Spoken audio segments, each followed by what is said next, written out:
오늘 네 번째 세션은 기조연설 제가 하고 다음에 6명의 발표자가 있습니다. 해외에서 오신 5분의 연사, 그리고 네트워크 비전에 관해서 해양수산개발원의 우리 최지원 박사님께서 말씀해 주시고 마지막에 질의응답이 있습니다. 그래서 질의응답은 아까 말씀하신 방식으로 해 주시면 될 것 같고요. 제가 나눌 내용은 도시 해양을 품다라고 한글로 번역을 했고요. 영어로는 Integration Planning of City with Ocean의 내용이 되겠습니다. 저걸 안 가지고 올라왔네요.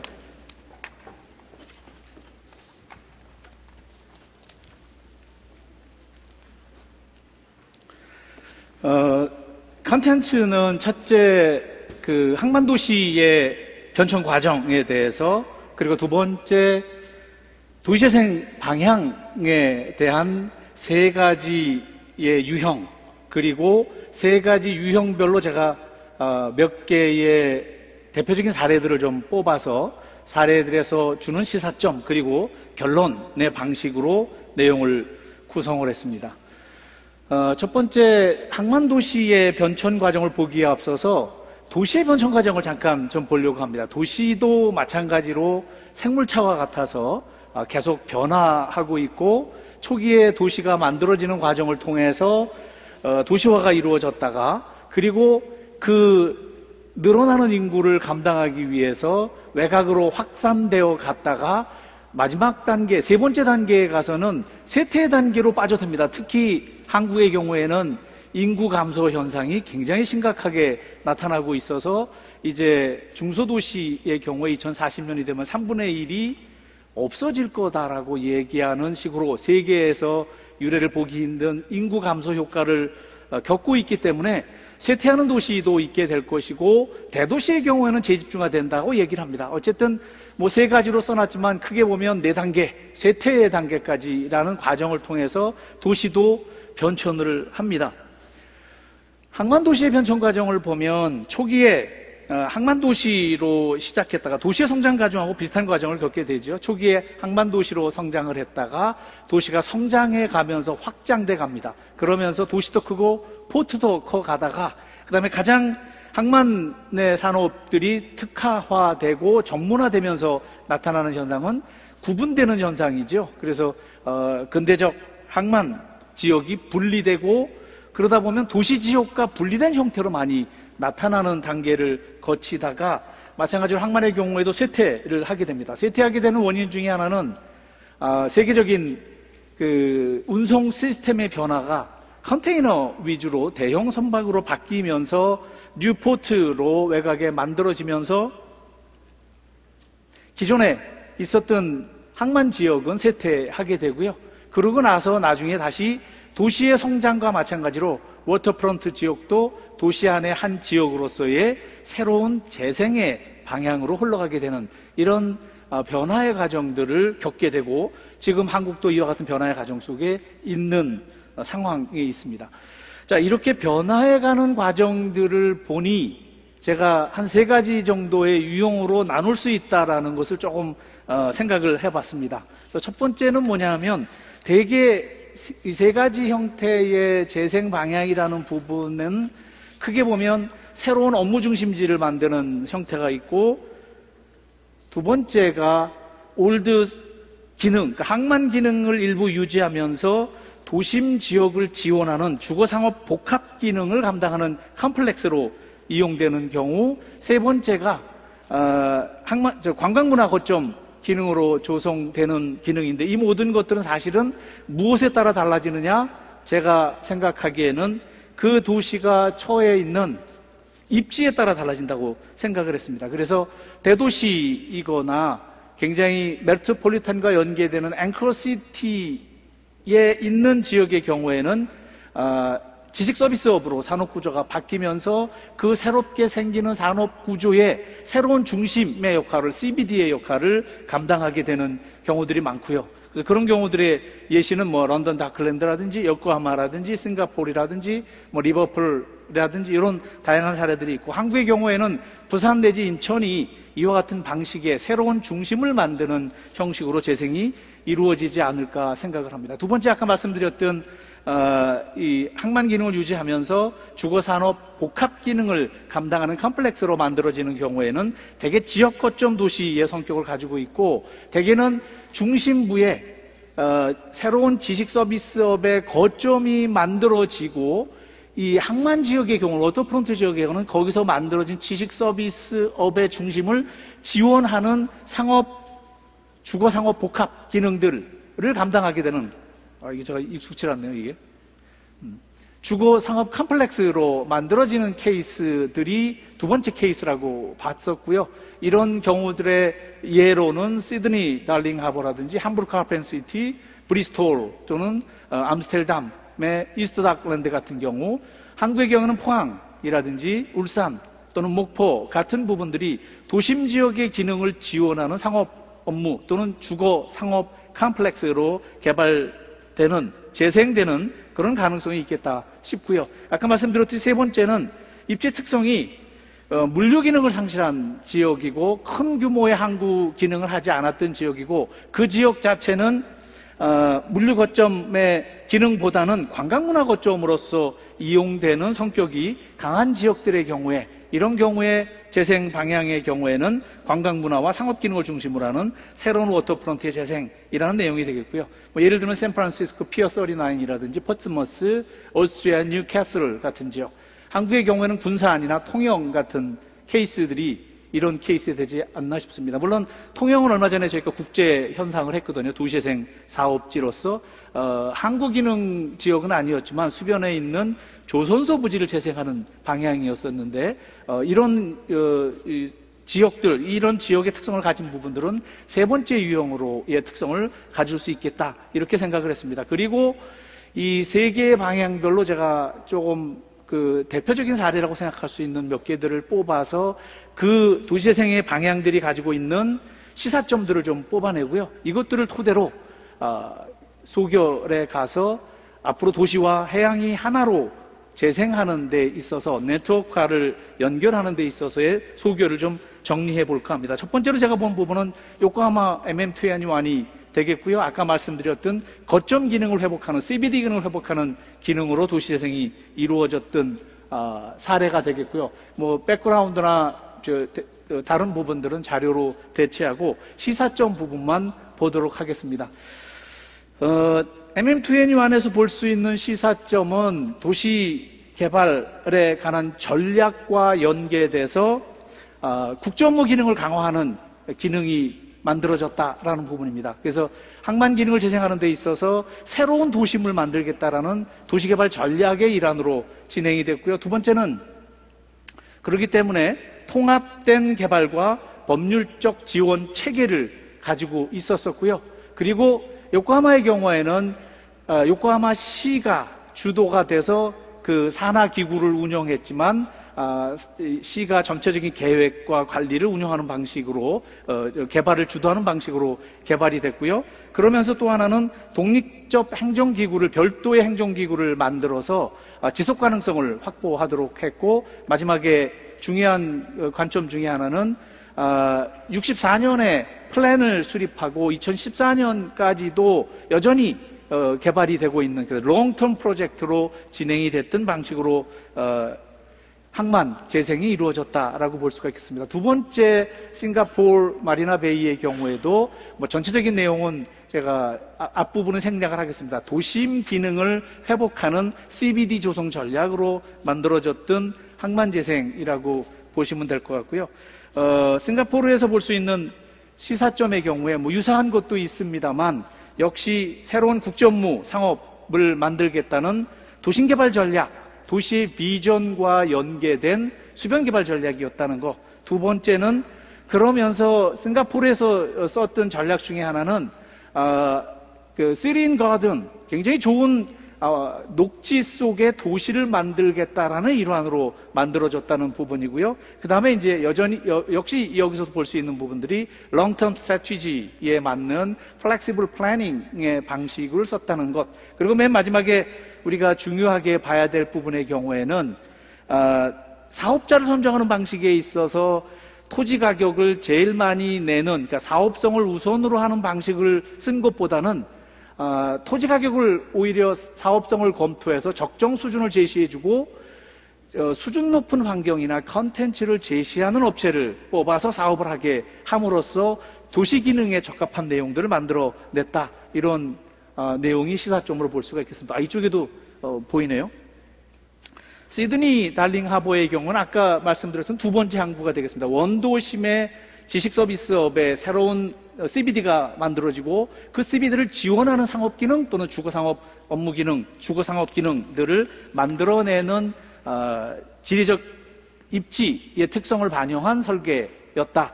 재생 방향이었다라는 내용이 되겠고요. 달링 하버에서 보여지는 시사점에 있어서는 제가 일부러 이렇게 정리하기도 했습니다만 도시의 큰 비전과 연계되는 틀 안에서 지역별로 기능들을 설정을 했다. 이건 상당히 좀 넓은 지역이기 때문에 달링 하버 지역은 요중에 센터 지역이 되겠고요.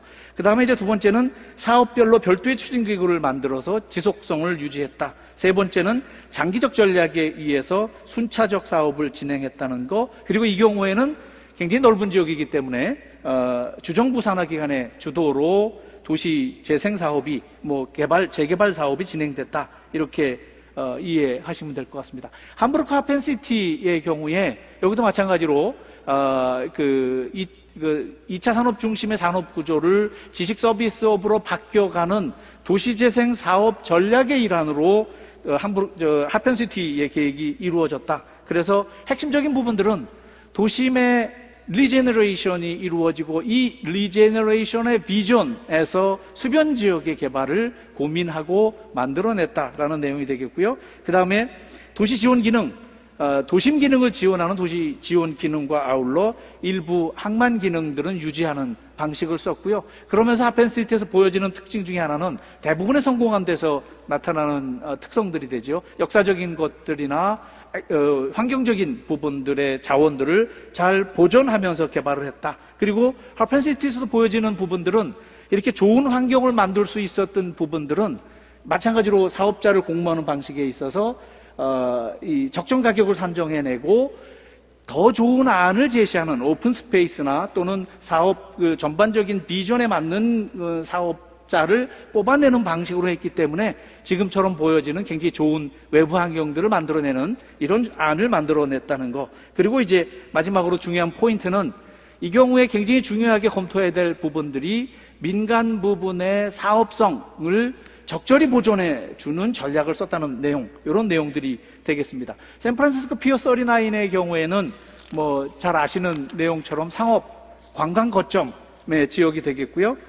도심 워터프론트를 관광 거점화한 전략을 썼고 다양한 컬처럴 컨텐츠와 상업 또는 위락 시설들을 도입을 해내서 새로운 명소를 만들어냈다. 그러면서도 기존에 가지고 있었던 다양한 자원들을 보존하는 방식을, 활용하는 방식을 썼다는 것. 마지막에는 자연경관의 보존, 그래서 바다사자도 구경할 수 있는 그런 형태를 만들어내서 이 새로운 도시의 관광 거점을 만들어내는 전략을 썼다. 이런 내용들이 되겠습니다. 그래서 크게 보면 앞에 두 개는 새로운 거점을 만들어내는 도시개발 전략의 일환이었고, 두 번째 유형의 사례의 경우에는 도심지의 새로운 거점, 상업 지식 서비스업 거점이 만들어지게 됐을 때 그것들을 지원하는 주거상업 컴플렉스, 주거상업 문화 컴플렉스를 만들어내는 사례였었고, 마지막 세 번째의 경우가 관광문화 거점을 만들어내는 전략이었다. 이렇게 이해하시면 될 것 같습니다. 이제 소결로 넘어가도록 하겠습니다. 이와 같은 성공 사례들을 통해서 우리가 도시 재생이라는 부분을 항만 지역에 향하게 될 때, 워터프론트에 향하게 될 때 어떤 전략을 우리가 써야 될까? 거기서 첫 번째로 제가 생각했던 부분들은 도시의 비전과 연계시키는 계획을 수립해야 되겠다라는 내용이 되겠습니다. 그래서 중요한 부분들은 도시의 비전 및 도시의 성장 전략과 연계된 항만 계획을 좀 수립해야 되겠다. 요코하마에서 보였던 것처럼 또 싱가포르에서 보였던 것처럼 새로운 도심을 만들어낼 때 도시의 전략과 연계시켰다는 부분이 되겠고요. 두 번째는 그렇지 않은 경우도 있지만 대부분의 경우에 지자체 중심의 통합적 사업 추진 체계, 왜냐하면 도시의 개발 전략과 연계시키는 비전을 만들어야 되기 때문에 지자체가 중심이 되는 또는 지자체 중심의 긴밀한 연계 체계 속에서 거버넌스 체계 쪽에서 여러 가지 개발들과 또 구상들을 만들어냈다는 내용. 그래서 별도로 분리된 방식으로 하는 것은, 도시와 분리된 방식으로 하는 것은 성공하기 어렵다라는 것들을 해외 사례를 통해서 저희들이 좀 볼 수가 있었고요. 세 번째 보여지는 부분들은 이것이 그 지자체의 중요한 사업이고 지자체에 국한된 사업이긴 하지만 굉장히 재생을 위해서는 광역적 차원에서 국가 차원에서의 지원 체계가 같이 가져야 되겠다. 성공한 데들은 전부 국가적 지원 체계, 지역적 지원 체계, 그런 통합적 지원 체계를 통해서 만들어냈다라는 부분들을 볼 수가 있겠고요. 그래서 이제 제가 제안하는 것 중에 하나는 지금 우리 그 문재인 정부에서 추구하고 있는 도시재생 뉴딜 사업과 연계하는 방식에 대한 고민을 할 때가 됐다라는 말씀을 드리겠고요. 이번에 올해 뽑혀진 도시재생 뉴딜 사업지 중에 경제기반형으로 뽑힌 게 포항이 있는데, 포항의 경우가 사실은 항만재개발 지역을 도시재생 뉴딜 사업과 연계해서 지자체와 함께 계획을 수립하는 방식으로 진행이 되고 있는 내용입니다. 그 다음에 이제 마지막 네 번째로 중요한 부분들은 이것이 단기적인 계획으로 진행되는 것이 아니기 때문에 마스터 플랜을 짜는 전략보다는 사실은 롱텀 스트래티지, 전략 계획을 수립하는 것이 더 중요하다. 그래서 마스터 플랜보다는 전략 계획을 수립해서 유연한 계획, 또 경제의 흐름에 맞추어서 유연하게 바뀌어가는 방식의 계획이어야 되겠다라는 내용이 되겠고, 해외 사례에서는 이미 이런 내용들이 나타나고 있고요. 아까 말씀드렸던 함부르크 아피스티 경우에도 2000년에 계획을 수립했고 25년까지 단계적 개발 전략을 얘기하고 있고요. 싱가포르 마리나 베이 같은 경우에도 단기, 중기, 장기의 전략 계획을 수립을 해서 여건에 맞추어서 이 계획을 바꾸는 계획을 수립했습니다. 예를 들면 우리가 잘 아는 마리나 샌즈 베이 호텔의 경우에도 본래는 필지 체계가 이렇게 나누어져 있던 필지 체계였었는데 샌즈 그룹에서 대규모 호텔을 개발하는 새로운 제안을 받아들여서 이걸 유연하게 바꾸어서 새로운 명소로 만들어낸 케이스라고 볼 수가 있겠습니다. 자, 이런 것들을 전체적인 흐름하에서도 그 내용을 보면서 지속 가능성 있게 끌어가려면 사실은 마스터 플래너 그룹, 자문 그룹을 좀 전문가 자문 그룹을 만들어서 진행하는 방식들, 그리고 거기에 부동산 개발과 관련되는 전문가들이 포함될 필요가 있겠다. 해양 전문가들이나 도시계획 전문가들 뿐만이 아니고 부동산 개발 전문가, 또 사업의 전문가, 그래서 민간 개발 전문가들이 좀 참여하는 방식들이 들어가야 되겠다는 내용이 되겠습니다. 다섯 번째 말씀드리고 싶은 부분은 이런 모든 계획의 성패 여부는 사실은 부산 북항의 경우에도 제가 마스터 플랜 심사하는데 참여도 해봤었는데 굉장히 거창한 마스터 플랜을 수립했지만 실제로는 사업성이 없기 때문에 또 도심과 분리된 형태의 새로운 도심을 만들어내겠다는 전략이었기 때문에 저는 성공하기 어렵다라고 봤었던 부분이었고요. 그래서 중요한 부분들은 민간의 사업 계획과 관련되는 부분들을 민간과 공공이 긴밀히 연결되는 연결체계, 협력체계를 갖춰야지만 성공할 수 있겠다. 그래서 공공의 것은 장기의 비전을 제시해주고 그 다음에 선투자해주고 수요와 사업 승인에 필요한 여러 가지 타당성들을 검토해주고 그 다음에 이제 많은 부분에 있어서는 민간의 사업성을 고려해주는 계획 그리고 전략 이런 것들을 좀 만들어야 되겠고요. 그렇기 때문에 이 앞에서도 지적됐지만 공공의 이 운영 체제 속에는 어떤 사람이 들어가야 되냐면 프라이빗의 개발 관련한 전문가가 참여를 해야 됩니다. 그래야 개발에 관련된 민간의 사업성을 반영할 수 있겠고요. 마지막으로 제안드린 부분은 싱가포르의 경우 또 함부르크의 경우에 제가 말씀드렸듯이 결국은 이제는 수준 높은 환경을 우리의 국민소득 3만 불, 4만 불에 맞는 수준 높은 환경, 특히 공공 오픈 스페이스의 환경을 만들어내는 전략이 필요하고요. 그것은 단순히 전략만 가지고 되는 것들은 아니고 아까 말씀드렸던 사업자 선정 방식도 좀 바꿔야 되겠다. 지금까지 우리가 했던 방식들은 토지를 사업자에게 줄 때 높은 가격을 주는 사업자한테 사업을 맡기는 방식으로 하다가 보니 사업성이 없어서 굉장히 힘들어지고 사업성 위주로 가다 보니 오픈스페이스를 양질의 공공공간을 만들어내지 못하는 부분들을 많이 경험을 하게 됐습니다. 그래서 선진 사례에서 보여지는 부분들을 통해서 좀 수준 높은 환경을 만들어내는 사업자 공모 방식도 좀 고민해야 되겠다라는 내용이 되겠습니다. 요약하면 이런 내용이 되겠습니다. 도시 자체도 생겨나고 성장하고 새로운 변화의 과정으로 가게 되고요.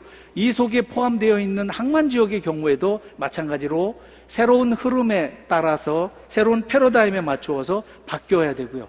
항만 지역의 새로운 패러다임을 만들 때 중요한 부분들은 역시 도시와 연계되는, 도시의 개발과 연계되는, 그래서 도시의 비전 안에 포함되어 있는 항만 계획이어야 되겠다. 이거 당연한 이야기인데 왜 자꾸 강조하느냐? 기존에 우리의 항만 계획들 사실 그러하지를 못했었습니다. 별도로 그냥 계획을 수립을 하고 사업성이 없는 계획들, 굉장히 웅장한 마스터 플랜 방식의 계획들을 수립했던 경험들을 가지고 있기 때문에, 그래서 아직까지도 많은 성과를 내지 못한 경험들이 있기 때문에 지금은 좀 이 패러다임에 맞추어서 바꿀 때가 됐다라는 내용입니다. 그래서 계획 체계, 거버넌스 체계, 지원 체계 이런 것들을 좀 새로운 흐름에 맞추어서 바뀌어질 필요가 있겠고, 이 중에서 제일 중요한 세 가지는 민간 개발의 사업성을 철저히 배려해주는 계획을 마련해야 전략적 개발로 가능하겠다. 두 번째 말씀드리는 부분은 수준 높은 환경을 만들어내는 그러한 전략, 이 개발 사업 추진 방식을 채택해야 되겠다. 마지막으로 에 있어서는 사실 거버넌스 체계에 있어서 지자체와 밀접히 연계되는, 지자체의 비전과 밀접히 연계되는 방식의 거버넌스 체계로 추진 체계를 바꿔야 되겠다. 이렇게 요약할 수 있을 것 같습니다. 외국의 사례를 통해서 한국이 가야 될 방향에 대한 부분을, 사실 저는 항만 재개발 전문가가 아니고 도시재생에 관련된 전문가인데 도시재생적 관점에서 제가 정리한 부분을 기조연설로서 대신했습니다. 감사합니다.